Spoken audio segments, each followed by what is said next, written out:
యేసుక్రీస్తు వారి పరిశుద్ధమైన నామములో బుధవారం బైబిల్ తరగతికి విచ్చేసినటువంటి ప్రతి సహోదరికి సోదరిమణులకి అందరికీ వందనాలు. ప్రార్థన చేసుకుందాం.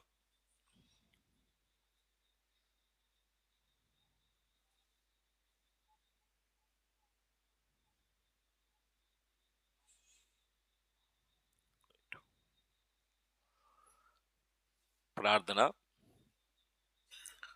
మహోన్నతుడ, మహాగండువైన మా తండ్రి, సృష్టికర్తమైనటువంటి మా దేవ, మీ పరిశుద్ధమైన శ్రేష్టమైన ఘనమైన నామాన్ని బట్టి మీకు స్తుతులు కృతజ్ఞతలు తెలియపరుస్తూ ఉన్నాము తండ్రి. యొక్క రాత్రికాల సమయంలో అపోస్తల కార్యంలోని కొన్ని సంగతులు, ఆత్మీయ సంబంధమైన సంగతులు మా విశ్వాస జీవితాన్ని మెరుగుపరచుకోగలుగుటకు మేము ధ్యానించిన ఉండగా ఏ విషయాలు అయితే మేము చదువుతున్నామో వాటిని మేము అర్థం చేసుకొని గ్రహింపుతో మా విశ్వాసాన్ని కొనసాగించలాగిన మా అందరికీ సుబుద్ధిని, జ్ఞాన హృదయం కలుగు చేయమని ప్రార్థన చేస్తున్నాం. ఆసక్తి మీ సన్నిధానికి వచ్చేసినటువంటి ప్రతి వారిని కూడా మీరు దీవించండి, ఆశీర్వదించండి. అయినా ఈ తరగతుల్లో అయినా కొంతమందికి సమయం ఉన్నా పాల్గొని నేర్చుకునే విషయంలో నిర్లక్ష్యంగా ఉంటూ ఉన్నారు. అది వారి ఆత్మీయ జీవితానికి ఎటువంటి మేలు కాదని, వారు ఆత్మీయంగా చాలా నష్టపోతారనే సంగతిని గ్రహించే విషయంలో వారికి బుద్ధిని, వివేకం కలిగినటువంటి హృదయాన్ని వారికి కలుగు చేయమని ప్రార్థన చేస్తున్నాం. వచ్చిన మేము మీ ప్రభావం చేత నింపబడి మీ సన్నిధిలో నాయన మేము ఏ సంగతులైతే నేర్చుకొని మేము ఆత్మీయంగా బ్రతకటానికి మేలైనటువంటి విషయాలు మీరు ఈరోజు మాట్లాడినాయన్నారు, వాటిని మేము గ్రహించలాగిన మా అందరి హృదయాలు మీరు తెరుస్తారని నమ్ముతూ మరోసారి మీ యొక్క వాక్యాన్ని ఉపదేశిస్తున్న నేను కూడా నా సొంత మాటలు బోధించకుండా మీ గ్రంథంలో ఉన్న విషయాలు అందరికీ అర్థమయ్యే విధంగా ఉపదేశించలాగిన జ్ఞాన హృదయం కలుగు చేయమని ఈ మనవులన్నీ కూడాను యేసుక్రీస్తు వారి పరిశుద్ధమైన నామంలో వినయంతో బ్రతిమలాడి పెట్టుకొని ప్రార్థిస్తున్నాం తండ్రి, ఆమేన్. మరోసారి మీ అందరికీ కూడాను మన ప్రభువును రక్షకుడకు యేసుక్రీస్తు వారి అతి శ్రేష్టమైన నామంలో వందనాలు తెలియపరుస్తున్నాం. అపోస్తల కార్యంలో మనం పౌలు 3వ సువార్త ప్రయాణాన్ని మనం చదువుతూ ఉన్నాం. 18వ అధ్యాయము 23వ వచనంలో ఆయన 2వ సువార్త ప్రయాణం ముగించుకొని, అంటే 3వ సువార్త ప్రయాణం స్టార్ట్ చేసినట్టుగా మనం చూస్తాం.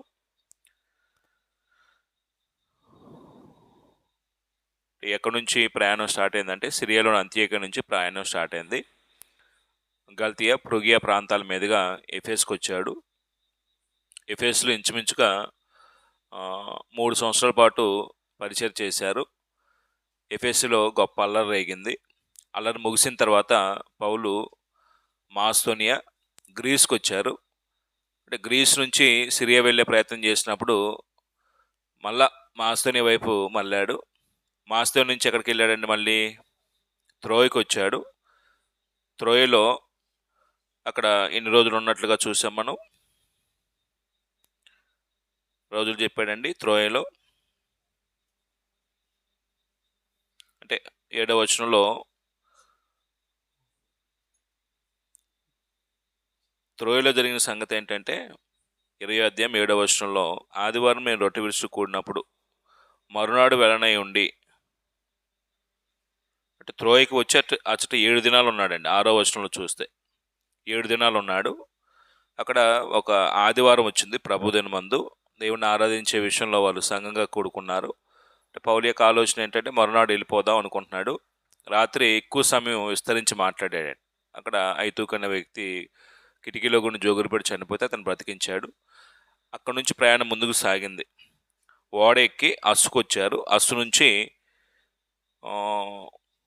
ఎక్కడికి వెళ్ళిపోయారు? మితులేనికి వచ్చారు.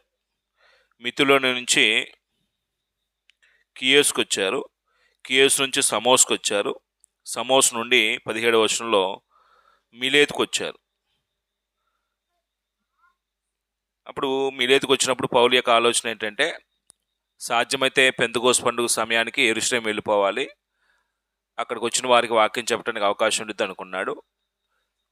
ఎఫెసునకు వెళ్ళి అక్కడ సహోదరులతో మాట్లాడటానికి ఎక్కువ సమయం ఉన్నది కాబట్టి ఈయన ఏమనుకున్నాడంటే అక్కడ నుంచి సహోదరులు పిలిపించి సంఘ పెద్దల్ని వాళ్ళతో మాట్లాడదాం అనుకుని సంఘ పెద్దలు పిలిపించాడండి.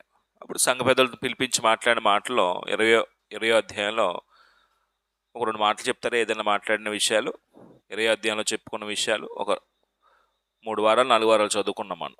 చెప్తారా ఒక 2 మాటలు ఏదన్నా మీకు గుర్తున్నాయి? ఏం మాట్లాడండి పౌలు? ఏం చెప్పాడు అక్కడ వాళ్ళతో? అంటే వాస్తవానికి పౌలు అక్కడి నుంచి వెళ్ళిపోతున్నాడు. ఇంకా ఆయన ముఖం వాళ్ళు చూస్తారో లేదో తెలియదు. అప్పుడు 2 అపోస్తులు శాస్త్రకాలు ఉండరు. సంఘాన్ని ఏలుబడి చేసే విషయంలో దేవుడు ఎవరికి ఆ పాత్ర అప్పచెప్పాడు? అపోస్తుల తర్వాత సంఘ పెద్దలకు ఏర్పాటు చేశాడు. అప్పుడు సంఘ పెద్దల్లో ఎలాంటి పరిస్థితులు చోటు చేసుకుంటాయో అది భయంకరమైనటువంటి దినాలు రాబోతున్నాయి. వాళ్ళు మందని కనికరించరు, తమ వెంట ఈడ్చుకుపోతారు. కాబట్టి జాగ్రత్తగా ఉండండి సంఘ పెద్దలను హెచ్చరించిన విషయం మనం చూసాం, నేర్చుకున్నాం. ఇంకేదైనా గుర్తుందా?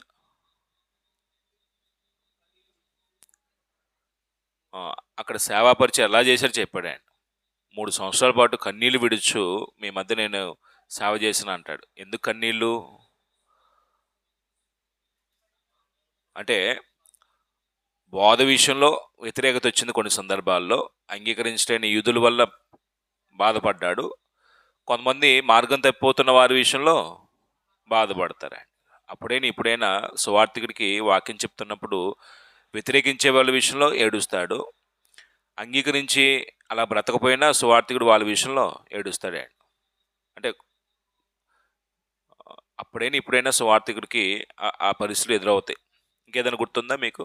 గుర్తున్న విషయాలు ఇంకేదైనా?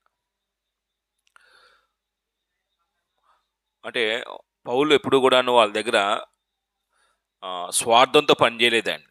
అంటే వాళ్ళు ఏదైనా ఇస్తారేమో, దాన్ని బట్టి మనం డెవలప్ అయిపోదాం, లగ్జరీగా బ్రతుకుదామని వారి దగ్గర వెన్నిని కానీ బంగారాన్ని కానీ వెలగల వస్త్రాలు కానీ ఏమీ ఆశించలేదండి. ఒకవేళ అలాగ ఆశించి సేవ చేసి అనుకోండి, వాళ్ళని సంతోషపరచడానికి వాళ్ళకి నచ్చినట్టుగా బోధ చేస్తాడు. వాళ్ళని ఆశించి సేవ చేసిన వాడు కాదు, వాళ్ళని సంతోషపరచడానికి సేవ చేసినవాడు కాదు. ప్రభువుని సంతోషపరచడానికి లేదా దేవుని సంతోషపరచడానికి సేవ చేశాడు. ఒకవేళ వాటిని ఆశించి చేస్తేనేమో దేవుని సంతోషపరచలేడండి, వాళ్ళని సంతోషపరుస్తాడు. కఠినంగా ఉన్నట్టుగా వాక్యాన్ని బోధించలేడు. అంటే ఇప్పుడు ప్రస్తుతం బోధకుల్లో మాలో జరుగుతున్న పొరపాటు ఏంటంటే, దేవుని మెప్పు కోరి బోధ చేయమండి మేము, ప్రభు మెప్పు కోరి బోధ చేయం, మనుషులు మెప్పు కోరి బోధ చేస్తాం. అందుకే మనుషులు ఎక్కడ నొప్పి తగలకూడదు, ఎక్కడైనా కఠినంగా ఏదైనా మాట్లాడితే నొచ్చుకుంటారేమో, వాళ్ళు ఎలాగైనా బ్రతకని, ఆదివారం వస్తే వెళ్ళిపోతే చాలు, వాళ్ళు వచ్చే చందాలు వస్తే చాలు అని జీవితాల్లో ఉన్నటువంటి లోపాలు సరిదిద్దడానికి సరిచేసి వాళ్ళని పరిశుద్ధం బ్రతికే విషయం ప్రోత్సహించే వాళ్ళు తక్కువ అండి. అంటే ఎక్కడో ఉన్నారు కొంతమంది బోధకులు, కొంతమంది చూసి ఉన్నట్టుగా వాళ్ళ పాపం వాళ్ళదేలే, వాళ్ళ కర్మ వాళ్ళదేలే, వాళ్ళు మారే వాళ్ళు కాదులని వదిలేస్తారండి. ఇప్పుడు మారని వదిలేస్తే పూర్తిగా భ్రష్టత్వానికి వెళ్ళిపోతారు కదా. చెప్పాలి కదా, సహోదరుడా అలా కాదు, ఇలా బ్రతకాలని చెప్పాలి లేదా? బుద్ధి చెప్తూ కన్నీళ్ళు విడిచారు, వాళ్ళు హెచ్చరిస్తూ కన్నీళ్ళు విడిచారు. కారణం ఏంటంటే వాళ్ళు బ్రతికే వాళ్ళు కాదు, విమర్శించే వాళ్ళు ఎక్కువ. ఇప్పుడు అలాంటి పరిస్థితులు ఎదురవుతున్నాయి. రైట్. ఇంకో విషయం, యేసు దగ్గర నేర్చుకున్నది ఏదో నేర్చుకున్నాడు ఆయన. యేసు బోధలో సువార్తలో కనబడదా మాట. పౌలు నేర్చుకున్నాడు ఆ సంగతి. ఏం నేర్చుకున్నాడు ఆయన? పుచ్చుకోండి కంటే ఇచ్చుడు ధన్యం అనే మాట నేర్చుకున్నాడు ఆయన. అంటే ఇవ్వటం అనేది దేవుని యొక్క స్వభావం. ఇచ్చుడు కూడా ఒక వ్యక్తి యొక్క ఆత్మీయ స్థితిని తెలియపరుస్తుంది. మనం ఎంత వర్ధిల్లామనేది దేవునికి ఇచ్చే విషయంలో కూడా మన స్వభావం, మన విశ్వాసం ఎంత వర్ధిల్లిందో తెలిసిద్దండి. ఆ తర్వాత వాళ్ళతో మాట్లాడిన విషయాల తర్వాత వాళ్ళందరూ మోకాళ్ళుండి వారందరూ కలిసి ప్రార్థన చేశారండి. 36వ వచనంలో ఈ మాటలు చెప్పిన తర్వాత అన్ని విషయాలు మాదిరి చూపించి ఇంకా ఆయన సాగనంపే విషయంలో మోకాళ్ళుండి వారందరూ ప్రార్థన చేసి చాలాసేపు వాళ్ళు సంభాషణ జరిగిన తర్వాత ఏడ్చారండి. ఒకరికొకరు మెడ మీద పడి ఏడ్చారండి. అంటే ఆత్మ సంబంధంగా బ్రతికించిన వ్యక్తి ఇంకా మాకు దూరం అయిపోతున్నాడు, మేము ఆయన ముఖం చూడమేమో అని ఒకలాంటి మనోవేదన, దుఃఖం. అది ఆ వేదంతో పౌలు ఏడ్చాడు, వాళ్ళు ఏడ్చారండి. అంటే ప్రార్థన చేసి అలా ఏడ్చి ఆయన ఏం చేసేది సాగనంపారండి. ఇప్పుడు ప్రయాణం ముందుకు కొనసాగుతుంది. 21వ అధ్యాయంలో మేము వారిని విడిచిపెట్టి, వారిని అంటే మేము వారిని విడిచిపెట్టి అన్నాడండి. ఎవరిని విడిచిపెట్టి? ఎఫెసీ సంఘ పెద్దల్ని, ఆ మిలేతు ప్రాంతంలో ఉన్నటువంటి సహోదరుల్ని, వాళ్ళందరినీ విడిచిపెట్టి ఓడ ప్రయాణం ముందుకు సాగుతుంది. ఎక్కడికి వెళ్తుందంటే ఓడ ఎక్కి తిన్నగా వెళ్ళి కోసుకును మరునాడు రోదుకును అక్కడి నుండి పతరాకు వచ్చితిమి. అంటే ఇప్పుడు ఏ పట్టణాలు వచ్చారు? కోసుకు, మరునాడు రోదుకు, అక్కడి నుండి పతరాకు వచ్చితమన్నాడు అండి. అంటే అక్కడ ఆగి కొంతమందిని కలిసి వాక్యం చెప్పినటువంటి సందర్భం ఎక్కడ మనకు కనబట్ల. ఇదిగో ఒకసారి మ్యాప్ వైపు చూడండి. మిలేతు నుంచి ఓడెక్కారు. ఇగో ఈ బ్లూ కలర్ ఉన్నదంతా, స్కై బ్లూ ఉన్నదంతా నీరండి, సముద్రం. కోసుకు వచ్చారు. కోసు నుంచి పతరాకు వచ్చేసారు. పతరా నుండి ఎక్కడికన్నాడండి?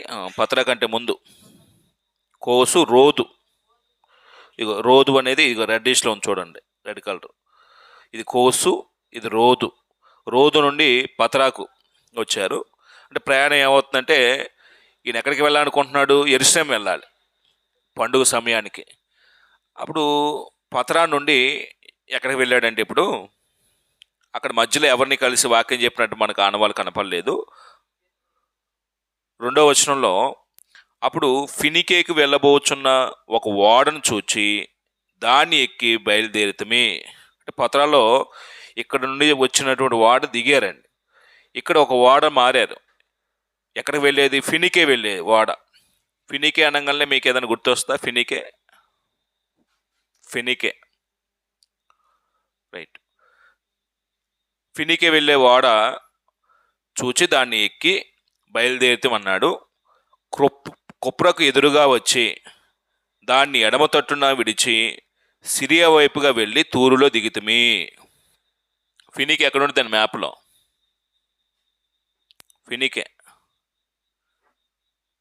ఫినికేలో 2 పట్టణాలు ఉంటాయి ముఖ్యంగా, తూరు, సీదోన్ అని 2 పట్టణాలు ఉంటాయి.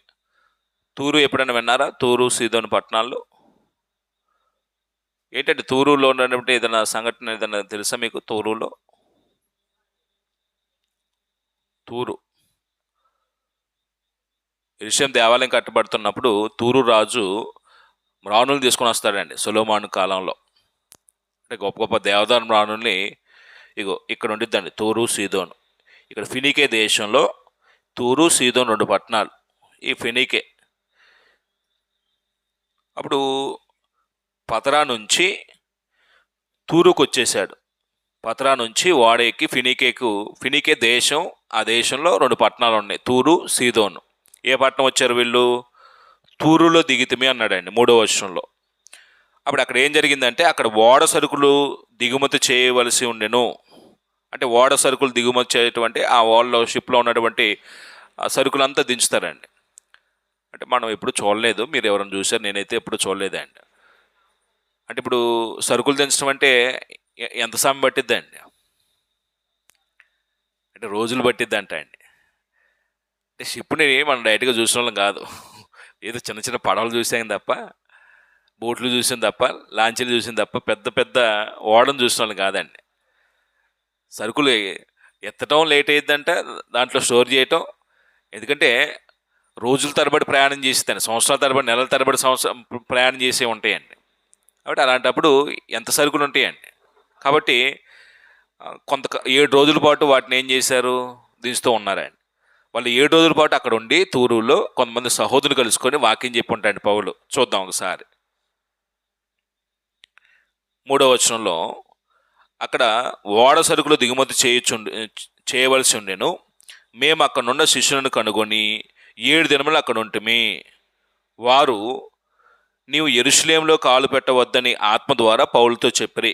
అంటే అక్కడ ఎవరిని కలుసుకున్నారు? తూరులో శిష్యుని కలుసుకున్నాడు అండి. అంటే రక్షించబడి వాళ్ళు సంఘంలో కొనసాగుతున్న వారైతే సహోదరులు కలుసుకున్నాడు వెళ్ళి. అప్పుడు సహోదరులో నుంచి పరిశుద్ధాత్మ ప్రయాణం వల్ల వాళ్ళు ఇలా పలుకుతున్నారండి. ఏమంటున్నారంటే, నీవు యెరూషలేంలో కాలు పెట్టవద్దని ఆత్మ ద్వారా పౌలుతో చెప్పిరి. అంటే పౌలు వాళ్ళతో మాట్లాడుతున్నప్పుడు ఆయన ప్రయాణం గురించి చెప్పుంటాడండి. నేను ఇలా యెరూషలేం వెళ్ళాలనుకుంటున్నాను, అక్కడ చాలామంది యూదులు వస్తారు, వాళ్ళకి ప్రభువుని గురించి ప్రకటిస్తాను నేను అని పౌలు తన యొక్క ఆలోచన విధానం వాళ్ళతో షేర్ చేసుకుంటే, అక్కడ సహోదరులు ఏం చేశారు? యెరూషలేం వెళ్ళొద్దు సహోదరుడా, నువ్వు అక్కడ బంధకాలు ఉన్నాయి నీకు, వాళ్ళు నీ మీద చాలా కుట్రపడుతున్నారు, నిన్ను బంధిస్తారు, నిన్ను చంపివేస్తారు, దయచేసి నువ్వు వెళ్ళవద్దని వాళ్ళు చెప్తున్నారండి. అంటే వాళ్ళ సొంత మాటల పరిశుద్ధాత్మ తెలియపరుస్తున్నాడు. ఆ మాటలు పరిశుద్ధాత్మ ద్వారా చెప్తున్నాడండి. పౌలు యొక్క ఆలోచన కూడా వెళ్ళాలనే ఆలోచన మొండిగా ఆయన వెళ్ళాలనుకుంటున్నాడా, పరిశుద్ధాత్మ ప్రేరణ ద్వారా వెళ్ళాలనుకుంటున్నాడా? మనం 20 అధ్యాయం చదువుకున్నప్పుడు మనం చెప్పుకున్న మాట ఏంటంటే, ఆత్మచేత బంధించబడినవాడిని అన్నాడండి. అంటే పరిశుద్ధాత్ముడు ఆయన బంధించి శ్రమల పాలు చేయడానికి ఏం చేయబడుతున్నాడు? ప్రయాణాన్ని నడిపిస్తున్నాడు ఆయన. అంటే ఇవన్నీ తెలిసే పౌలు ముందుకెళ్తున్నాడు తప్ప తెలియకుండా, అవగాహన లేకుండా కాదండి. అనాలోచితంగా ఏం ముందుకెళ్ళట్లా. ఎక్కడ పట్టినా పరిశుద్ధాత్మ సహోదరుల ద్వారా హెచ్చరిక చెప్తున్నాడు. ఈయన మానసికంగా ఏం చేస్తున్నాడండి? ఆ శ్రమలు ఎదుర్కోవటానికి తాను సిద్ధపరచుకుంటున్నాడు ఆయన. అంటే ఇప్పుడు మనకి ఏదైనా కష్టం కలుగుతుంది, ఆ ప్రాంతం వెళ్తే మనకి ఏదైనా ఇబ్బంది ఎదురవుద్ది అని అంటే మనం ఆ ప్రాంతం వెళ్ళడానికి ఇష్టపడమండి. కానీ పౌలు సువార్త ప్రకటన చేసే విషయంలో వ్యతిరేకతల మధ్య కూడాను, అక్కడ శ్రమలు ఎదురవుతాయని తెలిసినా కూడా, బంధకాలు ఎదురవుతాయని తెలిసినా కూడా, పౌలు ఆ ప్రయాణ విషయంలో ముందు కొనసాగడానికి ప్రయత్నం చేస్తున్నాడు తప్ప వెనుదిరిగిపోవడానికి ప్రయత్నం చేయట్లేదండి. తన మనసుని మళ్లించుకోవట్లేదు దేవుని యొక్క సువార్త వైపు నుంచి. అంటే పౌలు యొక్క ఆలోచన విధానం మీరు ఎప్పుడైనా గమనించండి. ఆయన ప్రభు చేత ప్రత్యేకించబడినప్పటి నుంచి ఏ పని నిమిత్తం అయితే ప్రభు ఏర్పాటు చేసుకున్నాడో ఆ పనిని జరిగించే విషయంలో ఆయన ఎలా భావించేవాడండి? ప్రాణాన్ని కంటే ఎక్కువగా సువార్తను ప్రేమించిన వాడు ఆయన. సోదరు చెప్పినట్టుగా నేను రుణపడి ఉన్నా అనుకునేవాడు ఆయన. నేను సువార్త ప్రకటించబోతే నాకు శ్రమ అనుకునేవాడు ఆయన. ఒకవేళ సువార్త ప్రకటిస్తూ నేను చచ్చిపోతే ఆ మరణం నాకు మేలు అనుకునేవాడు ఆయన. సువార్త ప్రకటించడం అనేది అందుకే నేను తల్లి గర్భం నుంచి నన్ను ప్రత్యేకించాడు దేవుడు, నన్ను ఏర్పాటు చేసుకున్నాడు అనే ఈ భావోద్రేకాలు ఆయన రాసిన పత్రికలు చదివితే మనకు అర్థమవుతాయండి. అంటే అపోస్తల కార్యంలో పత్రికలు రాయకముందు ఈ స్టోరీ జరుగుతుందండి, ఈవెంట్ జరుగుతుందండి. అసలు ఆయన మనస్తత్వం స్వార్థ ప్రకటించే విషయంలో ఆయనకున్నటువంటి ఆ తీవ్రత కానీ, ఆయనకున్నటువంటి కమిట్మెంట్ని మనం చూస్తున్నప్పుడు పత్రికల్లో స్వార్థని ఎంత గౌరవించాడో, ప్రభు కొరకు ఆయన పడే పాట్లు, ప్రభు నిమిత్తము ఆయన పడే పాట్లు అది భాగ్యం అని ఎలా ఎంచుకున్నాడో మనం పత్రికలు చదువుతున్నప్పుడు కూడా మనకు అర్థమైద్దండి. అప్పుడు వాళ్ళు సహోదరులేమో వద్దు నువ్వు యెరూషలేము వెళ్ళొద్దు అంటే ఆయన ఏం చెప్తున్నాడు ఒకసారి చూడండి. 5వ వచనంలో, ఆ దినములు గడిచిన తర్వాత ప్రయాణమైపోవచ్చుండగా 7 దినాలు అయిపోయింది. అప్పుడు ఓడ సరుకులు దించిన తర్వాత ఓడ ముందుకు ప్రయాణం సాగే ముందు జరిగింది ఏంటంటే, భార్యలతోనూ పిల్లలతోనూ వారందరూ మమ్మును పట్టణము వెలుపల వరకు సాగనంపవచ్చిరి. సహోదరులందరూ ఏం చేశారండి? ఎవరెవరు వచ్చారండి? పురుషులు వచ్చారు, వాళ్ళ భార్యలు వచ్చారు, వాళ్ళ పిల్లలు వచ్చారండి. అంటే అందరూ కలిసి పౌలతో పాటు ఉన్నటువంటి ఈ సహోదరులందరినీ సాగనంపడానికి వచ్చారండి. అంతమంది రావటం ఎందుకండి? అంతమంది రావాలా? అంటే మర్యాద అండి అది. అంటే మాకు ఆత్మీయ విషయాలు నేర్పించి మమ్మల్ని ఆత్మీయంగా బలపరిచిన సహోదరులు మమ్మల్ని విడిచిపెట్టి వెళ్తున్నారు. పైగా వాళ్ళకి గొప్ప ప్రమాదం పొంచి ఉంది, వారిని మళ్ళీ కలుసుకుంటాం లేదో మాకు తెలియదు అని ఆ మర్యాదను సహోదరులందరితో కలిసి వాళ్ళని సాగనంపడానికి సోదరులు కూడా వచ్చారండి, పిల్లలు కూడా వచ్చారండి. అంటే మన పరిస్థితి ఎలా ఉండిద్ది అంటే, సర్లేండి బాయ్ అండి అని ఇంట్లో ఉండి కూర్చొని ఏం చేస్తామండి, వెళ్ళరండి అంటామండి. కానీ మనం ప్రస్తుతం మనుషుల మధ్య ఉండేటువంటి ప్రేమాప్యతలు, మమకారాలు ప్రస్తుతం ఏమీ కనబట్టలేదండి, మర్యాద ఏం కనబట్టలేదండి. ఇప్పుడు ఎవరైనా వస్తే మనం కూర్చొనే మాట్లాడతాం, వెళ్ళేటప్పుడు కూర్చొనే సర్లేని బాయ్ అండి జాగ్రత్త అని చెబుతామండి. కానీ వెళ్తున్నప్పుడు వాళ్ళు సాగనంపడానికి బస్ స్టాండ్ వరకు, బస్సు ఎక్కేంత వరకు వెళ్ళి వాళ్ళు సాగనంపి జాగ్రత్తని కుశలం వాళ్ళ క్షేమ సమాచారాన్ని వెళ్ళిన తర్వాత మళ్ళీ క్షేమంగా వెళ్ళారు ఇవన్నీ కనుక్కుంటామండి. అంటే మనం అపోస్తకారం చూస్తున్నప్పుడు ఆత్మ సంబంధుల మనుషుల మధ్య ఉండే సంబంధాలు ఎంత ఉన్నతంగా ఉన్నాయో, ఎంత ఆరోగ్యకరమైనటువంటి సంబంధాలు ఉన్నాయో మనకు అర్థమైద్దండి. పౌలు ఏమన్నా వాళ్ళ ఇంటి పేరటోడా, వాళ్ళ బంధువా, వాళ్ళ రక్త సంబంధి పోని ఏమీ కాదండి. ఎక్కడి నుంచి వచ్చాడు సహోదరుడు, కిలికియాలో తార్సులో పుట్టినవాడు. కేవలం సువార్త నిమిత్తము మా దగ్గరకు వచ్చి కొద్ది దినాలు సువార్త ప్రకటించి మమ్మల్ని ఆత్మీయంగా బలపరిచిన ఆయన. కానీ వాళ్ళు సువార్త ప్రకటించడానికి వచ్చినప్పటికీ కూడాను వాళ్ళని ఎలా చూశారంటే కుటుంబ సభ్యుల కంటే ఎక్కువగా చూశారండి, అంత మమకారంతో చూశారండి. అది దేవుని బట్టి వచ్చే ప్రేమ అండి, క్రీస్తుని బట్టి వచ్చే ప్రేమ అండి. ప్రస్తుతం మనుషుల మధ్య ఉండే సంబంధ బాంధవ్యాలు ఇతని వల్ల అవసరం ఉండిద్ది అనుకుంటే అతనితో మనం మాట్లాడతాం, సహవాసం చేస్తామండి. అతనితో మనకు అవసరం లేదనుకోండి, అతనితో మాట్లాడడం, అతనితో సహవాసం కూడా చేయడానికి ఇష్టపడమండి. అంటే మనుషుల్లో పౌలు రాసిన పత్రిక తిమోతి పత్రికలో చెప్పినట్టుగా అంత్యదినములు అపాయకరమైన కాలం వచ్చుననే మాట చెప్తూ స్వార్థ ప్రియులు అన్నాడండి. అంటే స్వార్థాన్ని మనుషులు ఏం చేసే వాళ్ళు ఉన్నారంటే ఎక్కువగా ప్రేమించే వాళ్ళు ఎక్కువ మంది ఉన్నారండి. అంటే ఇతని వల్ల అవసరం ఉంటేనే మాట్లాడదాం, అతనితో కలుద్దాం, అతని దగ్గరికి వెళ్దాం, అవసరం లేకపోతే ఆడెవడో మనం ఎవరో. ప్రస్తుతం అన్నదమ్ములు అలాగనే ఉన్నారు, అక్కచెల్లు అలాగనే ఉన్నారు, ఇరుగు పొరుగు వారు అలాగనే ఉన్నారు, స్నేహితులు కూడా అలాగనే ఉన్నారు. సంఘంలో సభ్యులు అయినటువంటి వారు కూడా మనం కూడా అలాగనే ఉన్నామండి. ఒక క్షేమ సమాచారం తెలుసుకొని వాళ్ళతో కలిసినప్పుడల్లా వాళ్ళతో కలిసి కాసేపు వాక్యాన్ని పంచుకొని వాళ్ళతో ప్రార్థన చేసిన సందర్భాలు తక్కువ అండి. మనం ఇప్పుడు 7 రోజులు వాళ్ళ మధ్య ఉన్నాడు సహోదరుడు.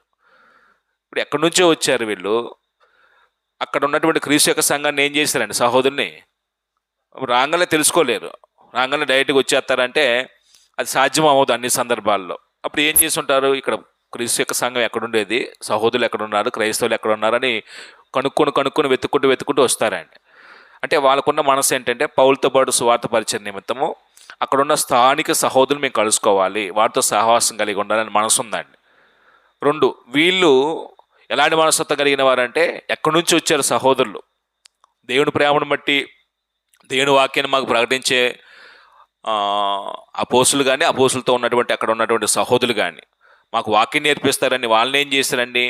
ప్రేమతో చేర్చుకున్నారండి. అప్పుడు చేర్చుకున్నప్పుడు 7 రోజులు ఉండాలి అంటే వచ్చిన వారికి ఏం చేయాలండి? మనం ఇంతకుముందు 20 అధ్యాయం చదువుకున్నప్పుడు ఇంచుమించుగా పౌలుతో పాటు ఉన్న సహోదరులు 8 మంది ఉంటారండి. మనం పేర్లు రాసుకున్నాం. అంటే ఇంచుమించు 10 మంది వేసుకున్నా 10 మందికి ఏం చేయాలండి? వచ్చినప్పుడు వాళ్ళకి ఆతిథ్యం ఇవ్వాలా, వాళ్ళకి యోగక్షేమాలు తెలుసుకోవాలా, వాళ్ళకి ఏది అవసరమో అన్నీ క్షేమ సమాచారాన్ని బట్టి వాళ్ళకి అవసరమైన వాటిని అన్నిటి అందించాలా. అవి ఎవరివ్వాలి? అక్కడ ఉన్నటువంటి సహోదరులే వాళ్ళని ఏం చేసి చేర్చుకొని వాళ్ళ యొక్క అవసరతలు పాలివారారండి. అది భాగ్యం అనుకునేవాళ్ళండి. ఇప్పుడు మనం ఎక్కడి నుంచైనా దూరం నుంచి ఒక సహోదరుడు వస్తుంటే మనం చేర్చుకోవడానికి ఇష్టపడతామా? ఇష్టపడమని. కారణం ఏంటంటే మళ్ళీ వస్తే మాకు ఆయనకి కొంచెం ఖర్చు పెట్టాలి, లేకపోతే సమయం ఇవ్వాలి.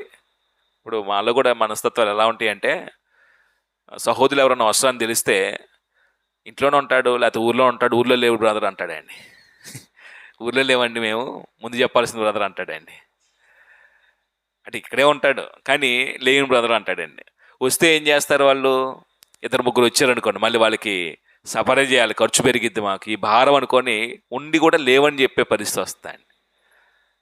ఇక్కడ అలాంటి మనుషులు లేరండి. మనుషులు ఉన్న ప్రేమ వాళ్ళని చేర్చుకునే విషయంలో, వారికి మర్యాదను చేసే విషయంలో, వాళ్ళని ఆతిథ్యం ఇచ్చి తిరిగి సాగనంపే విషయంలో అలాంటి మమకారం కనబడుతుందండి. అంటే ఆతిథ్యం ఇచ్చే విషయంలో స్వీకరించడం ఉండాలి, వాళ్ళు వెళ్తున్నప్పుడు సాగనంపడం కూడా మనకు తెలియాలండి. వచ్చినప్పుడు గౌరవంగా ఇంటికి చేర్చుకోవాలి. వాళ్ళకి ఏ యోగక్షేమాలన్నింటినీ చూసి వాళ్ళ ప్రేమతో ఏం చేయాలండి? సాగనంపాలి. మన బైబిల్ చరిత్రలో అలాంటి విశ్వాసులైన వారు తమకు తెలియని వారిని ఇంటికి చేర్చుకుని ఆతిథ్యం ఇచ్చిన వ్యక్తులను చూసేవాడిని. అబ్రహాం కానీ, గిద్యోను కానీ, రాహాబు కానీ, వీళ్ళు ముఖం తెలియని వారిని కూడా ఇంటికి చేర్చుకుని ఏం చేశారండి? ఆతిథ్యం ఇచ్చారండి. ఎంత ప్రియంగా ఇచ్చారండి. అంటే విశ్వాసుల మనస్తత్వాలు అలా ఉంటాయండి. దేవుడిచ్చింది, దేవుని సంబంధమైనటువంటి ఈ సత్క్రియ చేయటం, పేదవాళ్ళని చేర్చుకోవటం, లేని వారిని చేర్చుకోవటం, ఇలా ఆతిథ్యం ఇవ్వటం, దేవుడికి ఇవ్వటం, మేము ప్రభుకి ఇవ్వటం అనే భావంతో ఉండేవాళ్ళండి. అందుకే యేసుప్రభువు రేపు అంత్య తీర్పులో కూడా ఏం అడుగుతాడంటే, మిక్కిలి అల్పునైన నా సహోదరులు ఒకటి మీరు చేశారు కాబట్టి మీరు నాకు చేశారు అంటాడండి. మనం ఎవరికైనా భోజనం పెడితే, ఎవరైనా పేద సహోదరికి వస్త్రాలు ఇస్తే, ఎవరైనా పేద సహోదరులు లేమిలో ఉన్నప్పుడు అతనికి ఏదన్నా మనం ఉపచారం చేస్తే ఎవరు చేసినట్టే అండి? యేసుప్రభువు చేసినట్టే అండి. అందుకే ఇవి ఒకవేళ మనకంత స్పిరిట్ లేకపోయినా మత శాఖల్లో కొంతమంది ఏం చేస్తారంటే, ఎవరైనా ఒక సహోదరుడు వస్తే ఒట్టి చేతులతో పంపరండి, సువార్థికుడు వస్తే ఒట్టి చేతులతో పంపరండి. కనీసం కాఫీ అయినా తాగి వెళ్ళమని బతినాడతారండి. కొంచెం భోజనం టైంకి వస్తే వాళ్ళు తినేదైనా పక్కన పెట్టేసేసి వాళ్ళకి పెట్టి ముందు మీరు భోజనం చేసి వెళ్తేనే అని వాళ్ళు బతిలాడి పంపిస్తారండి. అంటే సువార్థికుడికి వాళ్ళు మత శాఖల్లో ఉన్నటువంటి మనస్తత్వాలు సువార్థికుడికి ఇస్తే మాకు దీవెన అనుకుంటారండి. దీవెనే. కానీ దాన్ని ఏమంటారంటే అదొక్కటే మనం దీవించబట్టడానికి కారణం కాదండి. దేవుని వాక్యాన్ని బట్టి కూడా మనం జీవిస్తే స్వార్థులు భోజనం పెట్టడం వల్ల ఒక్కటే దీవించబట్టడానికి కారణం అవుతూ మనం ఆ సువార్త చెప్పిన మాటలకు కూడా జీవితాన్ని ఏం చేయాలండి మలుచుకుంటే దాన్ని బట్టి ఇంకెక్కువ వర్ధిల్లుతామండి. అంటే కొంతమందికి ఆ స్పిరిట్ ఉండిద్ది, అది నేను చెప్పాలనుకుంది. ప్రస్తుతం మనం మనస్తత్వాలు ఎలా ఉన్నాయంటే మనది ఉన్నదే ఒకవేళ ఎవరికైనా పెడితే ఎవరికైనా ఇస్తే మనకు తగ్గిపోయిద్దేమో, మనకు ఉండదేమో, మళ్ళీ రేపు ఎలాగో ఇవన్నీ మనం లెక్కలు కట్టుకుంటామండి. ఇలా లెక్కలు కట్టుకునే మనుషులు కాదండి. పిల్లలతో వారందరూ మమ్మను పట్నం వెలుపలికి వరకు సాగనంపిరి. వారును మేమును సముద్ర తీరమున మోకాళ్ళుని ప్రార్థన చేసి ఒకరి యొద్ద ఒకరము సెలవు పుచ్చుకుంటుమి. ఇక్కడ మనం అర్థం చేసుకోవాల్సింది ఏంటంటే ఎవరైనా సహోదరులు కలుసుకున్నప్పుడు ఏం చేయాలండి, కలిసి కాసేపు అందరూ మోకాళ్ళుని ప్రార్థన చేయాలండి. ఇప్పుడు మీరు కూడా ఒకళ్ళ ఒకరు దర్శించుకుంటారు, అలవాటు ఉంటే దర్శించుకుంటారు కలుస్తున్నప్పుడు. ఎప్పుడైనా ఒకళ్ళ ఇంటికి వెళ్ళినప్పుడు కలిసి ప్రార్థన చేసుకుంటారండి? అనవసరమైన ముచ్చలు చెప్పొస్తారా? అంటే మనం స్పిరిచువల్గా ఎదుగుతున్నామంటే వాళ్ళ ఇంటి దగ్గరికి వెళ్ళి అనవసరమైనటువంటి ముచ్చలు చెప్పి లోకంలో వాళ్ళు ఇలా వీళ్ళు ఇలాగా చెప్తే మనకి లోక సముద్రం తేడా ఏమి ఉండదండి. వెళ్ళి నీ ఆత్మీయ అభివృద్ధి, ఈ విషయంలో అభివృద్ధి చెందుతున్నా, ఈ విషయంలో బలహీనంగా ఉన్న వారితో చెప్పుకుంటూ వారు కూడా బలపరచబడే విధంగా, వాళ్ళు కూడా ప్రోత్సహించబడే విధంగా ప్రోత్సాహకరమైన మాటలు చెప్పి ఒకరికొకరు ఆదరించుకునే విధంగా, ఒకరి బలహీనతల్లో మరొకరు దేవుడు వాక్యం ద్వారా బలపరుచుకునే విధంగా వాక్యం చదువుకోవటం, ప్రార్థన చేసుకోవటం, ఇవన్నీ అలవాటు చేసుకుంటే ఒక వ్యక్తి ఆత్మీయంగా ఏమవుతాడండి. అంటే ప్రస్తుతం ఆత్మ సంబంధమైనటువంటి ఈ సహవాసంలో పాల్గొనేవారు కూడా ఇద్దరు కలిసినప్పుడు శరీర సంబంధమైన ముచ్చట్లు వచ్చేస్తున్నాయండి. అది క్షేమం కాదండి. అంటే ఎందుకు అలా వస్తున్నాయి అంటే మనకు వాక్యం మనసులో లేదండి. వాక్యం మనం మనసులో ఉంటే ఇతరులతో మాట్లాడుతున్నప్పుడు ఏం మాట్లాడతామండి? ఎక్కువగా సందర్భ సహితంగా వాక్యం తీసుకొని మాట్లాడతామండి. మళ్ళీ ఏదైనా సమస్యలో ఉన్నారంటే వెంటనే వాక్యం తీసుకొచ్చి ఏం చేస్తామండి? పూర్వనందన విశ్వాసకి ఇలాంటి సమస్య వచ్చింది, దేవుడు సహాయం చేశాడు, దేవుడు మనకి తండ్రి, తన పిల్లల విషయంలో దేవుడు తప్పకుండా మన మొర వింటాడు, మన విషయంలో కదా ఆయన దీర్ఘశాంతం చూపించేది. కాస్త వాక్య జ్ఞానం ఉంటే ఏం చేస్తామండి? వాళ్ళు ఏదైనా కష్టంలో ఉండి, బాధల్లో ఉండి, నిష్ఠూరంగా మాట్లాడుతున్నప్పుడు ఆ మాట చెప్పి వాళ్ళని ధైర్యపరచిన ప్రయత్నం చేస్తామండి. మనకు ఆ వాక్యం తెలియకపోతే వాళ్ళకేం చెబుతాం? కాబట్టి అందుకే మనం ఎప్పుడు వాక్యాన్ని చదువుతూ ఉండాలి, వాక్యం నేర్చుకునే విషయంలో మనసు ఉండాలని. కాబట్టి వాళ్ళు కలిసి 7 రోజుల పాటు అక్కడ సహవాసం చేసి సాగనమ్ముతున్నప్పుడు అందరూ వచ్చారు. వాళ్ళు మోకాళ్ళుండి ప్రార్థన చేసుకొని ఒకరికొకరు సెలవు పుచ్చుకున్నారండి. అంటే ఒకరికొకరు ఏం చేసుకున్నారండి? సరే సహోదరులారా, మేము బయలుదేరుతాం, ప్రభు చిత్తం అయితే మరొకసారి మనం కలుసుకుందామని ఒకరు క్షేమ సమాచారాన్ని బట్టి ఒకరికొకరు సెలవు తీసుకొని ముందుకు ప్రయాణమయ్యారు. అప్పుడు 6వ వచనంలో అంతటి మేము ఓడెక్కితిమి. అంటే మేము అనే పదం వచ్చినప్పుడల్లా వారితో ఎవరున్నారని అర్థం చేసుకోవాలి. మేము అనే మాట లోక ఉన్నాడు అనేది గ్రంథకర్త గురించి మనం అర్థం చేసుకోవాలండి. అంతటి మేము ఓడెక్కితిమి, వారు తమ ఇండ్లకు తిరిగి వెళ్ళిరి. వారు అంటే త్రోయలో వచ్చిన వారు. అంటే తూరులో ఎవరైతే కలుసుకున్నారో, త్రోయ్ కాదు, తూరులో ఎవరైతే కలుసుకున్నారో ఆ సహోదరులు ఏం చేశారు? వారి వారి నివాస స్థలాలకు వెళ్ళిపోయారండి. అంటే 1-6 వచనాలు ఏం రాసుకుందాం? మిలేతు నుండి త్రోయ్ వరకు ప్రయాణం. త్రోయ్లో కొంతమంది సహోదరుని కలుసుకొనుట. మిలేతు నుండి త్రోయ్ వరకు ప్రయాణం. మిలేతు నుండి త్రోయ్ వరకు ప్రయాణం. త్రోయ్ అన్నానండి, సారీ, నేను తూరు అనే మాటని చెప్పాల్సింది, త్రోయ్ అంటున్నాను. తూరు సీదోను, ఇది ఫినీకే ప్రాంతంలో 2 పట్టణాలు. తూరు, మిలేతు నుండి తూరు వరకు ప్రయాణం.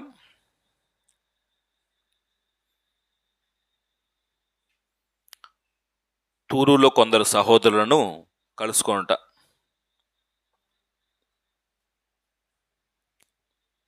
తూరులో కొందరు సహోదరులను కలుసుకొనుట.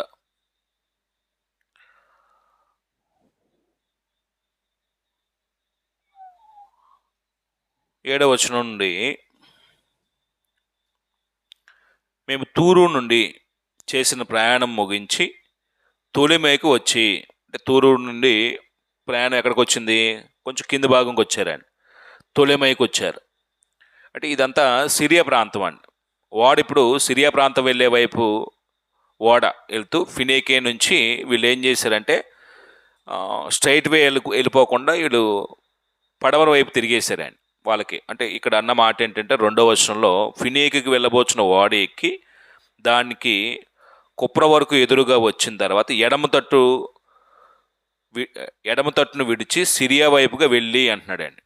అంటే ఇప్పుడు ముందుకెళ్ళిపోకుండా ఏం చేశారు, ఎడమ తట్టు తిరిగారండి వాళ్ళ ప్రయాణానికి. ఇప్పుడు తూరుకు వచ్చేసారు, తూరు నుంచి తొలెమేకి వచ్చేసారు. తొలెమే నుంచి వీళ్ళ ప్రయాణం ఏం జరిగిందంటే, అక్కడ తొలెమేలో కూడా సహోదరులు ఉన్నారండి.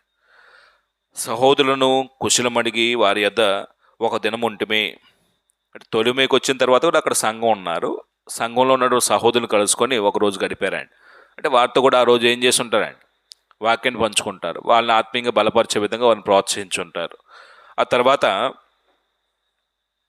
మరునాడు మేము బయలుదేరి కైసరికి వచ్చి 8వ వచనంలో ఇంకో ఊరు వచ్చిందండి, కైసరియా. కైసరియా అనే అంగంలో మనకి ఏం గుర్తు రావాలండి? కైసరియా విన్నారు ఎప్పుడైనా? కైసరియా ఏం గుర్తుందండి కైసరియా అంటే? కొర్నేలి కైసరియా పట్టణస్థుడు. ఇంకేమైనా గుర్తుందా? కైసరియా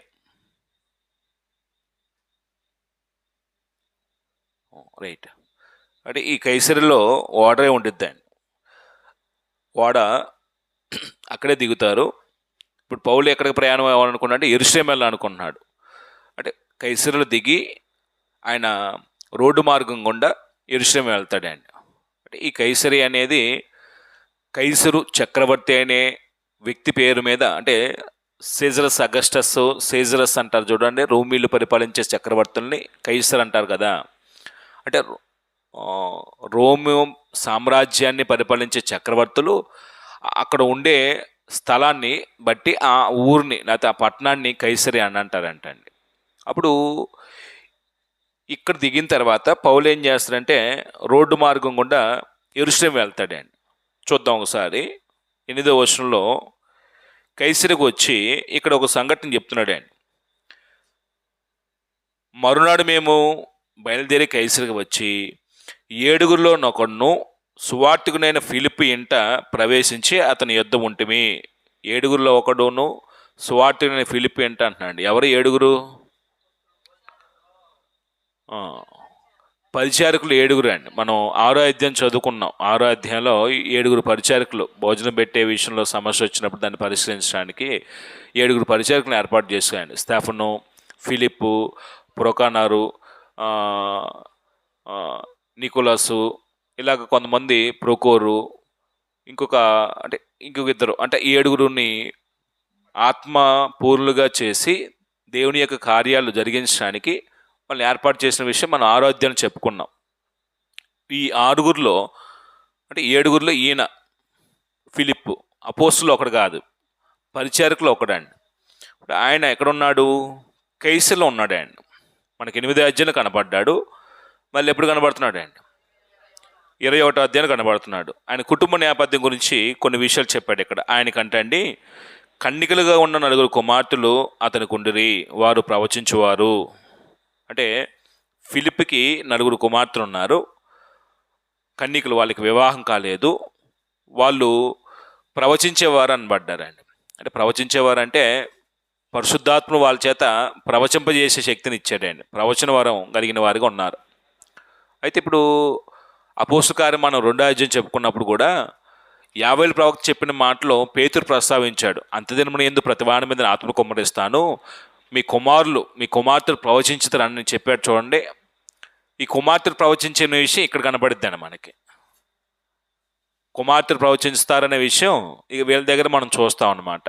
అంటే అక్కడ చెప్పిన ప్రవచనం, యావేలు చెప్పిన ప్రవచనం 2వ అధ్యాయంలో కుమారులు ప్రవచించిన విషయం చూస్తాం. ఇక్కడ కుమార్తెలు ఎక్కడ ప్రవచిస్తారండి అనిపించింది మనకి. ఈ ఫిలిప్పు కుమార్తెలు ప్రవచించేవారు అన్నారు చూడండి. అంటే వీళ్ళు ప్రవచించేవారుగా అప్పుడు ఉన్నటువంటి అంటే ఆ పట్టణంలో, కైసరి పట్టణంలో ప్రవచించేవారు ఉన్నారు. అంటే అక్కడ చెప్పినటువంటి లేఖనం వీళ్ళ జీవితంలో ఏమైందండి? నెరవేరిందండి. అట్లా చూద్దాం మనం. 10వ వచనంలో మేము అనేక దినములు అక్కడ ఉండగా, అంటే చాలా కాలం ఉన్నారు, ఎన్ని రోజులు చెప్పలేదండి. ఒక సంఘటన జరుగుతుంది అక్కడ. ఏమంటున్నాడంటే, మేము అనేక దినములు అక్కడ ఉండగా అగబు అనే ఒక ప్రవక్త యోధియా నుండి వచ్చును. అగబు అనే మాట ఇంతకుముందు ఎప్పుడైనా విన్నామా? ఎప్పుడు విన్నామండి? ఎన్నో అధ్యాయంలో విన్నా, ఏ పుస్తకంలో విన్నాం? పోనీ అగబు అనే మాట 11వ అధ్యాయంలో మనం విన్నామండి. కరువు సంభవించదనే మాట 11వ అధ్యాయంలో చెప్పాడు. అగబు అనే ఈయనే వచ్చి భూలోకమందర కరువు సంభవించబోతుందనే మాట చెప్పాడండి. అంటే మీరు గుర్తుపెట్టుకోవట్లా, మర్చిపోతున్నారు. మొన్న కూడా చెప్పానండి. అది ఎవరి కాలంలో సంభవించిందని కరువు? క్లౌదియ చక్రవర్తి కాలంలో సంభవించింది. ఈ అగబు అనే ప్రవక్త మళ్ళీ ఇక్కడ కనబడతాడండి. 11వ అధ్యాయం నుంచి మళ్ళీ 21వ అధ్యాయంలో కనబడతాడు. 11వ అధ్యాయంలో జరిగిన సంగతి ఒకటైతే, ఇక్కడ ఒకటి చెప్తున్నాడు ప్రవక్త ద్వారా దేవుడు తెలియపరుస్తున్న సంగతి ఏంటంటే, యోధియా నుంచి వచ్చాడు. అతను ఏమని చెప్తున్నాడంటే, అతడు మా యొద్దకు వచ్చి పౌలు నడికట్టు తీసుకొని తన చేతులను కాళ్ళను కట్టుకొని, యెరూషలేములోని యూదులు ఈ నడికట్టు గల మనుషుని ఇలాగ బంధించి అన్ని జనుల చేతికి అప్పగింతురని పరిశుద్ధాత్మ చెప్పుచున్నాడని ఒక స్క్రిప్టే చెప్పాడండి. ఏంటండి అది?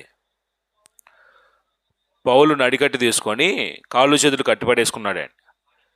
తానే కట్టుబడేసుకొని చూస్తున్న వాళ్ళందరితో ఒక సంగతి చెప్తున్నాడు. ఏంటంటే, ఈ నడికట్టు గల మనుషుడు యెరూషలేములో ఇలా బంధించబడతాడు, అన్యుల చేతికి అప్పగించబడతాడు. స్క్రిప్ట్ వేసి మరి చూపించాడండి. అంటే ప్రతి పట్టణంలో పౌలుకి ఏమని అని చెప్తున్నాడండి. ఇప్పుడు దీన్ని బట్టి పరిశుద్ధాత్ముడు, బంధకాలు ఉన్నాయి, బంధించబడతా పౌలు, శ్రమ పెట్టబడతాడు, అన్ని జనుల చేతికి అప్పచెప్పబడతాడు, ఆయన ప్రాణం తీసే పరిస్థితి వచ్చింది, ఈ విషయాలు చెప్తున్నాడు ఆయన. అలాంటి పరిస్థితిలో పౌలు గుండెలు అవిసిపోవాలండి, గుండెలో భయాందోళన గురవ్వాలండి. కానీ పౌలుకున్న ధైర్యం మామూలు ధైర్యం కాదేమో. అసలు ఆయన బ్రతికేదే సువార్త ప్రకటన కొరకు. ఇప్పుడు యెరూషలేము వెళ్ళిపోవటానికి కూడా ఎందుకు ఇష్టపడుతున్నాడంటే, బంధించబడటానికే కాదంటే అండి. ఆయన అన్న మాటలు చూస్తే ఏంటి పౌలుకి తెగింపు ఏంటి అనిపించిద్దండి. చూడండి పౌలు ఏమంటాడు, ఈ కళ్ళ ఎదుట ఈ సిట్టు చూసినప్పుడు, అమ్మో ఇంకా మనం వెళ్తే అక్కడ బంధించబడతాం, ఇది ఇలాంటి బంధకాలు మన వల్ల కాదు, మనం సేవ చేయలేమే, కానీ ప్రార్థన చేస్తాం అవసరమైతే. దేవుడా నాకు ఈ బంధకాలు ఉన్నాయి అంటున్నారు, నాకు శక్తినివ్వు, నేను ఇప్పుడు కాకుండా తర్వాత వెళ్తాను అని ఏం చేస్తామండి? కాలయాపన చేస్తామండి. యెరూషలేము వెళ్ళటానికి ఇష్టపడము మనం అలాంటి పరిస్థితిలో ఉంటే. కానీ ఈయన అన్న మాట చూడండి ఒకసారి. ఏమంటాడు 11వ వచనంలో, 12వ వచనం అండి. ఈ మాట వినినప్పుడు మేమును అక్కడ వారును యెరూషలేముకు వెళ్ళవద్దని అతని బతిమలాడుకొంటిమి గాని, అంటే లోకా ఉన్నాడు, లోకాతో ఉన్న సహోదరులు ఉన్నారు.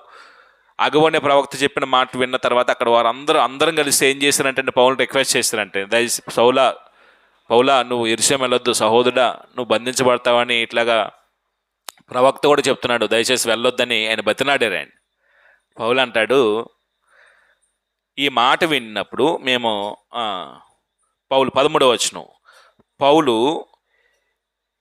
ఇది ఎందుకు మీరు ఏడ్చి నా గుండెలు బద్దలు చేస్తారే ఎలా? ఇప్పుడు బంధకాలు ఉన్నాయి అనే విషయం బద్దలు చేస్తున్నాయా? వీళ్ళు వద్దు వెళ్ళొద్దనే మాటలు ఆయన గుండెలు బద్దలు చేస్తున్నాయా? వద్దనే మాటలు బద్దలు చేస్తున్నాయండి. అంటే ఆయన ఏం నిర్ణయించుకున్నాడంటే, నేను వెళ్ళిపోయి బంధించబడినా పర్లేదు, ప్రాణం పెడితే ఇంకా గొప్ప సంగతి ప్రభు కొరకు. ఎందుకంటే ఆయన నా కొరకు ప్రాణం పెట్టాడు కదా. బ్రతుకు ఆయన ఇచ్చింది, ఈ బ్రతుకుతే ఆయన పని చేస్తాను. ఒకవేళ నేను చనిపోతే ప్రభు దగ్గరికి వెళ్ళిపోతాను. పౌలు యొక్క నిరీక్షణ, పౌలు యొక్క జీవిత లక్ష్యం అదండి. బ్రతికితే సువార్త కొరకు బ్రతుకుతాడు, చచ్చిపోతే ప్రభు దగ్గరికి వెళ్ళిపోతాడు. ఎవరికొందండి ఇప్పుడు క్రైస్తవులు ఆ ధైర్యం? ఎవరికొందండి? చావుకి భయపడే మనుషులం మనం. అమ్మో ఎప్పుడు చచ్చిపోతామో అని ఆందోళన చెందే భయం మనస్తత్వాలు మనవి. పౌలుకున్నటువంటి తెగింపు సామాన్యమైనది కాదండి. అప్పుడు అన్న మాట ఏంటంటే, ఏడ్చిన గుండెలు బద్దలు చేస్తారు ఎలా? నేనైతే ప్రభు అయిన యేసు నామం నిమిత్తము యెరూషలేములో బంధింపబడుకు మాత్రమే కాక చనిపోవటకును సిద్ధంగా ఉన్నానని చెప్పాను. ఏంటండి ఆ తెగింపు? బంధించబడటానికే కాదు, మీరేం బంధకాల విషయంలోనే కంగారు పడుతున్నారు. నా విషయంలో నేను చనిపోవటానికి కూడా సిద్ధపడి వెళ్తున్నాను నేను అంటున్నాడు ఆయన. అంటే స్వార్థ యొక్క విలువ తెలిసిన వ్యక్తి, దేవుని పక్షం బ్రతుకుతున్న వ్యక్తి, దేవుని కొరకు చేసి ఏ కార్యమైనా సరే చావుకి ఏమి చేయడండి, వెనుకాడ్డండి, భయపడ్డండి. అంటే మనం ప్రస్తుతం మనకు ఎదురయ్యే ప్రతి ప్రతికూల పరిస్థితిలో కూడా మనం ఏం చేస్తామంటే ప్రతి దానికి భయపడతామండి. మనుషులు భయపడతాం, మన విశ్వాసాన్ని ఒప్పుకోవడానికి మనుషులు భయపడతాం లేదా? భయపడతాం లేదా? మనసును సంతోషపరచడానికి ఏవేవో చేయటానికి ప్రయత్నం చేస్తాం. దేవుడిని సంతోషపరిచి దేవుని కొరకు జీవితాన్ని పణంగా పెట్టే విషయంలో మాత్రం మనకు ఆ తెగింపు ఉండదండి. అంటే ఆ తెగింపు రావాలంటే వాక్యం ఎంత అర్థమైతే మనిషికి ఆ తెగింపు వచ్చిద్దండి, దేవుడు ఎంత అర్థమైతే మనకి ఆ తెగింపు వచ్చిద్ది. అంటే ప్రభు కొరకు ప్రాణం పెట్టేవాళ్ళు అరుదండి. అంటే ఒకవేళ ఆయన బంధించబడతాడు, శ్రమ పెట్టబడతాడు, ఆయన చనిపోతాడు అనుకోండి, ఏమవుతాడండి? పౌలు హతసాక్షి అయిపోతాడు ఆయన. అంటే హతసాక్షుల లిస్టులో చేర్చబడిపోతాడు. ఇప్పుడు మనకే బంధకాలు వచ్చి మనకే శ్రమలు పాలయ్యి మనం ఒకవేళ మనుషుల చేత తృణీకరించబడి పోతే ప్రాణమే కదా, దేవుని కొరకు ప్రాణం కంటే గొప్పదే ఉంది అని ప్రాణం వదిలిపెట్టడానికి ఇష్టపడ్డాం అనుకోండి, మనం కూడా ఎవరి లిస్టులో చేర్చబడతామండి? హతసాక్షుల లిస్టులో చేర్చబడతామండి. హతసాక్షుల గురించి ఇది ప్రకటన గ్రంథంలో చెప్పిన మాట ఏంటంటే, వాళ్ళు ఎక్కడున్నారంటే తీర్పుని దాటిపోయారండి. వాళ్ళు ఎక్కడున్నారండి? పరలోకంలో ఉన్నారండి. ప్రభు కొరకు బ్రతికి ప్రభు కొరకు చనిపోయిన వారు ఎక్కడ ఉంటారంటే ప్రభు ఉండే చోట పరలోకంలో ఉంటారండి. మహోన్నతమైన లోకాన్ని స్వాస్థ్యంగా పొందుకుంటారండి. మనం దృశ్యమైన వాటినే పట్టుకొని వేలపడుతున్నాం. మన స్థాయి అదృశ్యమైన వాటిని చూసే స్థాయికి మన విశ్వాసం ఇంకా ఎదగలేదండి. అందుకే కొన్ని విషయాల్లో మనం ఇంకా బలహీనంగానే ఉన్నాం. అప్పుడు 15వ వచనంలో అతడు ఒప్పుకున్నందున మేము అంటే లోక గోడ కలుపుకొని చెప్తున్నాడు, మేము ప్రభు చిత్తం జరుగునుగా కానీ ఊరుకుంటుమి. చివరికి ఎవరికో అప్పగించారండి, ప్రభు చిత్తం జరగాలి. ఒకవేళ పౌలు బంధించబడాలని ప్రభు చిత్తం అయితే అది జరగాలి, ఒకవేళ విడుదల పొందాలని ప్రభు చిత్తం అయితే విడుదల పొందాలని. పౌలు వినేవాడు కాదు, మాట వినేవాడు కాదు ఇతను. అంటే కొన్ని సందర్భాల్లో మనకి అనిపించిద్దండి, ఆయన మేలుకోరే కదా మనం చెప్తుంది, ఎందుకు మొండిగా చేస్తాడు అనిపించిద్దండి. కానీ లోపల పరిశుద్ధాత్మ యొక్క నడిపింపు తీవ్రత ప్రభు కొరకు బ్రతికే బ్రతుకుల్లో ప్రభు పక్షం నిలబడి చేసే కార్యాల్లో బలంగా ఉంటాయి కాబట్టి ఎవరి మాట వినరండి. మనుషులు కొన్ని సందర్భాల్లో మంచి చెప్తున్నాం కదా, మంచి చెప్తే వెండేంది ఇతను అనిపించిద్దండి. కానీ అక్కడ పౌలు కానీ బెండ్ అయిపోయాడు అనుకోండి, ముందుకి ప్రయాణం వెళ్ళి సువార్త చెప్పగలడా? అంటే దేవుని కార్యక్రమం కొరకే పౌలు తెగించుకున్నాడు. పోతే ప్రాణం ఉంటే ఊపిరి ఉంటే ప్రకటిస్తాను, ఊపిరి పోతే ప్రభు దగ్గర ఉంటాను. అది ఆయన యొక్క మోటివేషన్ అండి. ఇంకా వాళ్ళు చేసేది ఏం లేక వదిలిపెట్టేశారండి. అంటే మనం 14 వరకు 7-14 వచనాల్లో పౌలు కైసరిగా వచ్చి ఫిలిప్పును అక్కడున్న సహోదరులను కలుసుకుంటా. పౌలు కైసరినకు వచ్చి ఫిలిప్పును అక్కడున్న సహోదరులను కలుసుకొనుట.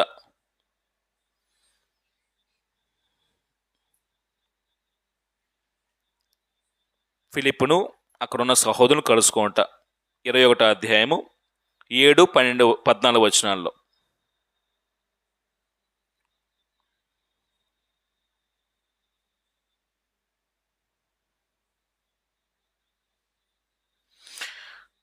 చివరిగా ఇంకొక పేర చదివితే ఈ ప్రయాణం ముగిసిద్దండి. అప్పుడు మనం ఓవరాల్గా 3వ సువార్త ప్రయాణం ఏ సంఘటన జరిగినాయో అక్కడ మనం ఏ పాఠాలు మనం నేర్చుకోవాలో ముగింపులో మనం చూద్దాం. చివరి పేర ఏంటంటే 15-16 వచనాల్లో కైసరియా నుండి ఇప్పుడు ప్రయాణం యెరూషలేముకి వెళ్ళిపోతాడండి. ఓడ దిగాడు కదా. 15వ వచనంలో ఆ దినమునైన తర్వాత మాకు కావలసిన సామాగ్రిని తీసుకొని యెరూషలేముకి ఎక్కిపోతుమి అంటున్నాడు ఏంటండి అమ్మా? ఎక్కిపోవటం అంటే వాడెక్కారా? యెరూషలేముకి వాడుందా? మరి ఎక్కిపోతామంటున్నాడు.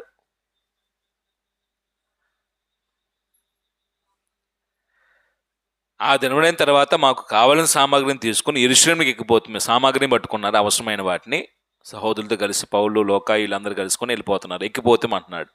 అంటే ఎక్కిపోవటం అంటే ఏంటి? అంటే వీళ్ళు వాడు దిగేశారు ఇక్కడ కైసరీలో. ఈ ప్రయాణం కూడా వెళ్తున్నారు ఇప్పుడు రోడ్డు మ్యాప్లో, అంటే రోడ్డు ప్రయాణం లేకుంటే. అంటే అది ఎక్కువ పోతుమే అనే మాట. యెరూషలేము అనేది కొండల మీద కట్టబడిన పట్టణం అండి. వీళ్ళేమో సముద్ర తీర ప్రాంతంలో ఉన్నారు దిగువన. ఇప్పుడు ఎలా వెళ్ళాలి? వీళ్ళు పైకి వెళ్ళాలండి, ఎక్కి వెళ్తారు. అందుకే మనం మంచి సమరీ స్టోరీలో కూడా యెరూషలేము నుండి ఎరికోని పోల్చుతున్నప్పుడు ఎరికో ఏమో దిగువ ప్రాంతంగాను, యెరూషలేము ఏమో ఎగువ ప్రాంతంగాను చెప్తాడండి. యెరూషలేము నుంచి ఎరికో దిగి వస్తున్నాడు, ఎరికో వెళ్తానికి దిగి వస్తున్నాడు అనే మాట చెప్తాడు కదా. అది పల్ల ప్రాంతం ఎరికో అనేది. యెరూషలేము అనేది పర్వతం మీద కట్టబడిన పట్టణం అండి. ఉన్నతమైనటువంటి ఎత్తైన స్థలంలో ఉన్నటువంటి పట్టణం అన్నమాట.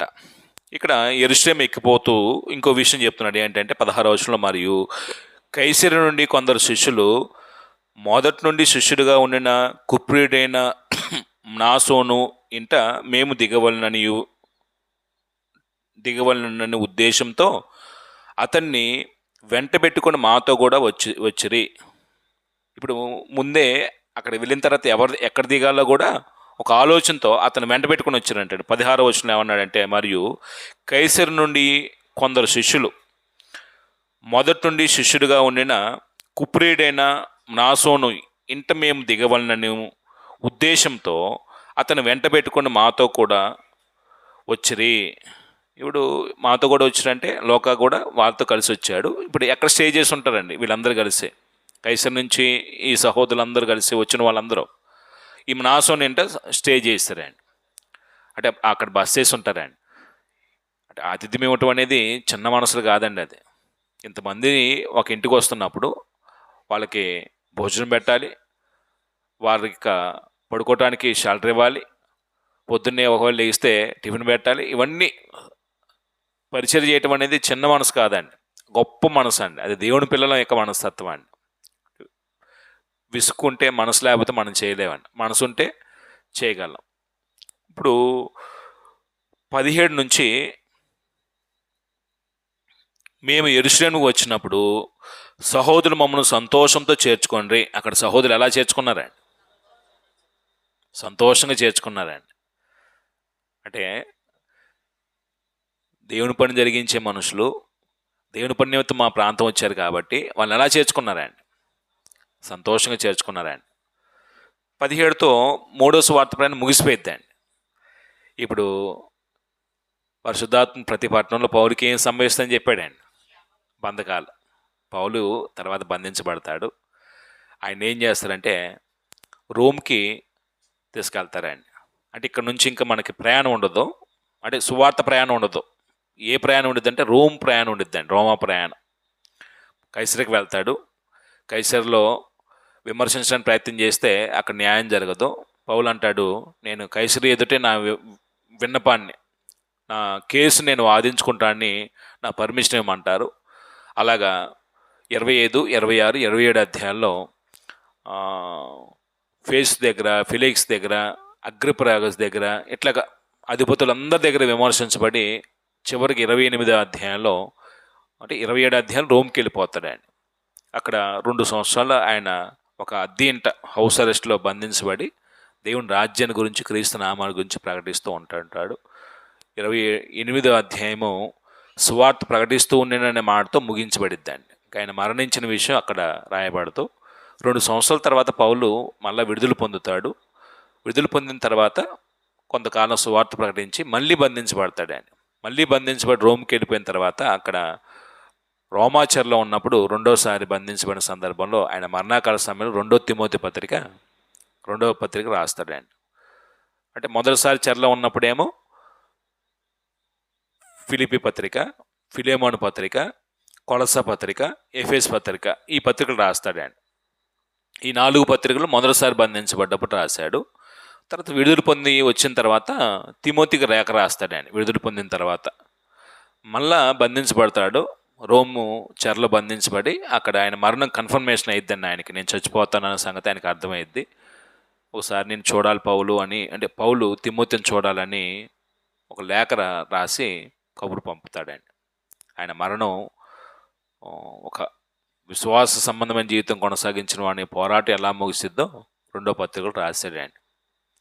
ప్రభుచిత్తం అయితే ఇప్పుడు నుంచి ఆయన ఎలాగ ఎవరి దగ్గర ఎలాంటి విమర్శ ఎదుర్కొంటూ ఉంటాడో, అధికారుల దగ్గర ప్రభు చెప్పినట్టుగా ఆ నిజంలో ఎదుట, రాజులు ఎదుట, అధికారులు ఎదుట నా నామాన్ని భరించడం నేను ఏర్పాటు చేసిన సాధనం అన్నాడు చూడండి. అధికారుల దగ్గర కూడా ఏ చిన్న అవకాశం దొరికినా ఎలాగ దేవుని గురించి, ప్రభుని గురించి ప్రకటిస్తాడో పౌలు దగ్గర మనం నేర్చుకోవచ్చు అండి. అంటే ఎవరైనా బంధకాల్లో ఇలాగ న్యాయ విమర్శ గురవుతున్నప్పుడు ఎవరైనా దేవుని గురించి మాట్లాడతారా? అయ్యా నేనేం తప్పు చేయలేదయ్యా, నా పట్ల కనికరం చూపించిన వదిలిపెట్టని దండం పెడతారని కాళ్ళు గడ్డలు పట్టుకుంటారండి. పౌలు ఏనాడు ఎవరి కాళ్ళు గడ్డలు పట్టుకోలేదండి. ఆయన అధికారుల దగ్గర కూడా ఏం చెప్పేవాడండి? సువార్తను ప్రకటించేవాడండి. అంటే ఆయన మనసంతా ఏముండిద్దండి?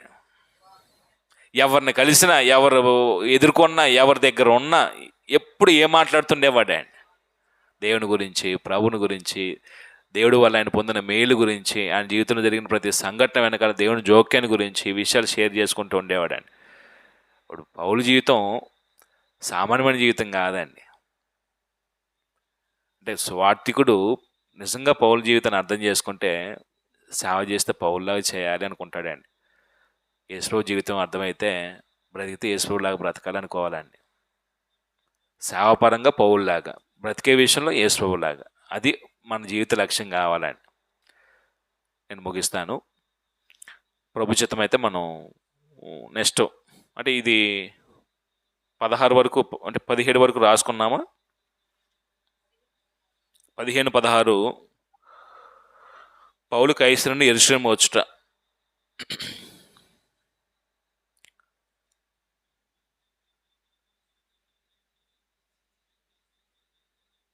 17 వరకు రాసేసుకోండి, లేకపోతే 17 వరకు చేర్చుకున్నారు కదా సంతోషంతో సహోదరులు. 9 అయిపోయింది, మనం ముగించుకుందాం.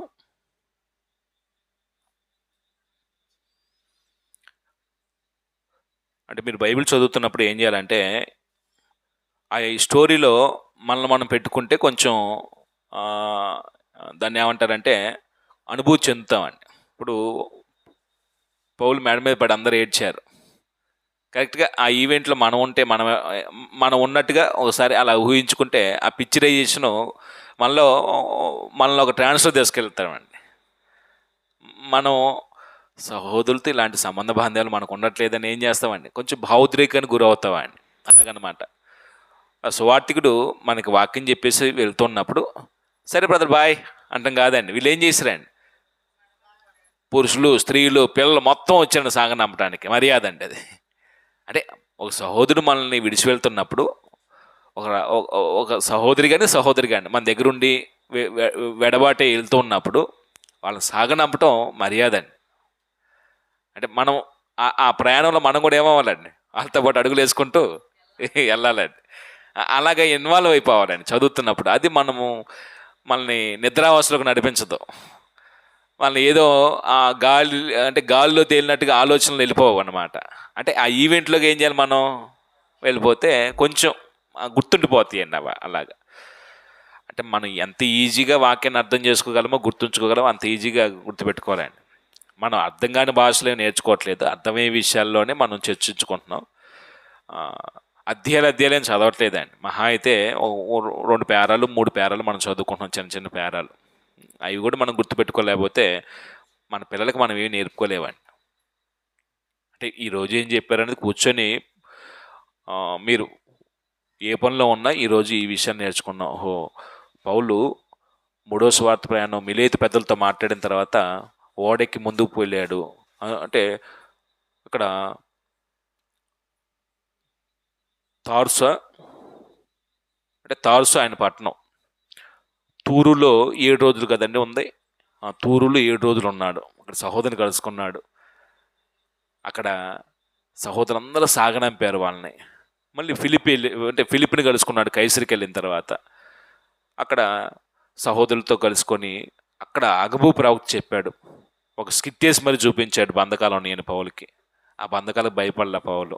సహోదరులందరూ బతిలాడినా సరే ఏడ్చి నా గుండెలు ఎందుకు బద్దలు చేస్తున్నారు మీరు, నేను బంధించబడటానికే కాకుండా ప్రభు కొరకు చనిపోవటానికి కూడా నేను సిద్ధపడ్డాను. అంటే పౌలుకున్నటువంటి తీవ్రత అంత గొప్ప స్థాయిలో ఉందా అంటే చదివిన విషయాలను మనం ఏం చేయాలండి, అలాగా కొంచెం ఖాళీగా ఉన్నప్పుడు జ్ఞప్తి తెచ్చుకుంటే మనకి ఏదన్నా కొంచెం వాక్యం పట్టిద్దండి.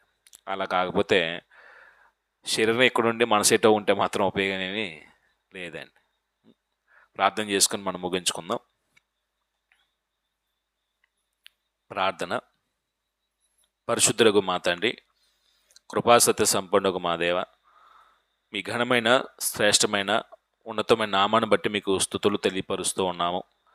ఈ బుధవారము బైబిల్ తరగతిలో మేము ఇలాగ ఆత్మ సంబంధమైన విషయాలు మీ గ్రంథపు వెలుగులో పౌలు 3వ సువార్త ప్రయాణంలో ఏ ప్రాంతంలోకి వెళ్ళి ఏ విషయాలు ప్రకటిస్తూ ఉన్నప్పుడు అక్కడున్న సంఘంతో సహోదరులకు ఉన్నటువంటి సంబంధ బాంధవ్యాలు ఎంత ఉన్నతంగా ఉన్నాయో, మానవ సంబంధాలు ఆత్మ సంబంధుల మధ్య ఉండే సంబంధ బాంధవ్యాలు ఎంత అపురూపంగా ఉన్నాయో మేము చదువుతూ ఉన్నప్పుడు ఆయన వాళ్ళు ఎటువంటి స్వార్థ ప్రయోజనం లేకుండా నిస్వార్థంతో మనుషుల్ని చేర్చుకొని మీ పరిచర్యకు సహకరించే విషయంలో ఆతిథ్యం ఇస్తూ వాళ్ళను సాగనంపుతున్నటువంటి సంగతులు మేము చదువుతూ ఉన్నాం.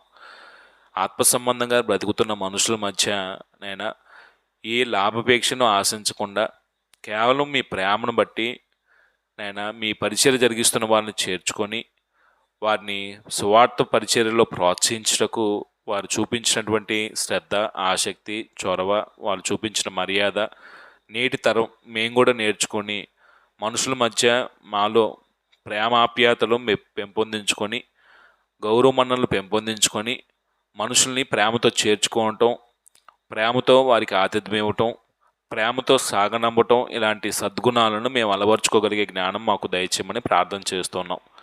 ఈ తరగతిని ఇలాగా మేము నేర్చుకున్న విషయాల్ని నమ్మి బ్రతికే విషయంలో మేము బ్రతుకుతూ అనేకుల్ని బ్రతికే విధంగా ప్రోత్సహించటకు జ్ఞానం ఇమ్మని, ఈ తరగతిలో పాల్గొని ఉన్న ప్రతి సహోదరుని సహోదరులను కూడా మీరు దీవించమని ఆస్వాదించుతారని నమ్ముతూ విశ్వసిస్తూ ఈ తరగతిని ముగించుకొని తిరిగి మేము మా నివాసాలకు వెళ్తుండగా మీకు ఆపుదలు అందించమని, ఆన్లైన్లో ఎంతమంది అయితే మేము అట్లా విని ఉన్నారో ప్రతి వారిని కూడా మీరు దీవించండి, ఆస్వాదించండి.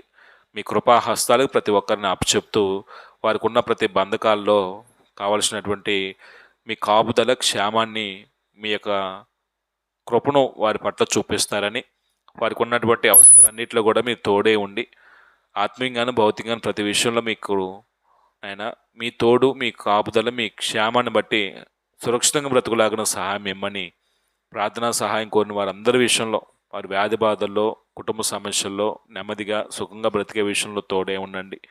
మా పై నాయకులు, అధికార పాలకులను దీవించండి. ఈరోజు ఎవరైతే క్లాస్కు రాలేదో వారి విషయంలో కూడా మేము ప్రార్థన చేస్తున్నాం.